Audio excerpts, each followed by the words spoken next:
நம்ம இன்டர்வியூக்கு போகும்போது கேரி பண்ண வேண்டிய எசென்ஷியல்ஸ் ரொம்பவுமே இம்பார்ட்டன்ட். இல்லாட்டி நம்மளோட ஃபர்ஸ்ட் இம்ப்ரெஷன்லேயே ஒரு இம்பாக்ட் ஆயிடும். ஃபர்ஸ்ட் டைம் வீடியோ பார்க்குறவங்க வீடியோ பிடிச்சிருந்தா ஃபாலோ பண்ணுங்க. நீங்க இல்ல உங்க ஃபேமிலி அண்ட் ஃப்ரெண்ட்ஸ் யாராவது ஜாப் சர்ச் பண்றீங்கன்னா ப்ராட்காஸ்ட்ல ஓப்பனிங்ஸ் இருக்கு, நோட் பண்ணிக்கோங்க.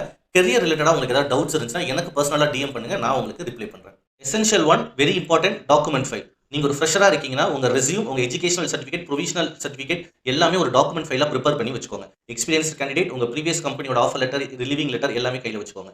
ஒரு சில ஸ்டார்ட் அப்ல உங்களுக்கு சேம் டேவே டாக்குமெண்டேஷன் வரைக்கும் போறதுக்கு நிறைய சான்சஸ் இருக்கு. அந்த டைம்ல நீங்க ரெடியா இருக்கணும். Essential to job description. நீங்க என்ன இன்டர்வியூக்கு போறீங்களோ அந்த இன்டர்வியூவோட ஜாப் டிஸ்கிரிப்ஷனை ஒரு காப்பி பிரிண்ட் அவுட் எடுத்து கையில வச்சுக்கோங்க. உங்களுக்கான சான்ஸ் வர வரையும் அந்த ஜாப் டிஸ்கிரிப்ஷனை ஒரு கிளான்ஸ் பார்த்துக்கிட்டே இருங்க. ஏன்னா அதுல இருந்து தான் கொஸ்டின் வரும். அதுக்கு ரிலேட்டடான ஆன்சர் உங்க ரெஸ்யூம்லயோ இல்ல உங்ககிட்ட இருக்காங்கிறத ப்ரிப்பேர் பண்ணிக்கிட்டே இருங்க. Essential three dressing and grooming. நீங்க ட்ரெஸ்ஸிங் நீட்டா இருந்தா ரொம்ப பிரசன்டபிளா இருப்பீங்க. உங்களோட க்ரூமிங்க்கு இம்பார்ட்டன்ஸ் கொடுங்க. Essential four positive mind set. இதை நீங்க கையில கேரி பண்ண முடியாது, உங்க ஆட்டிடியூடோட கேரி பண்ணிட்டு போகணும். Through out the interview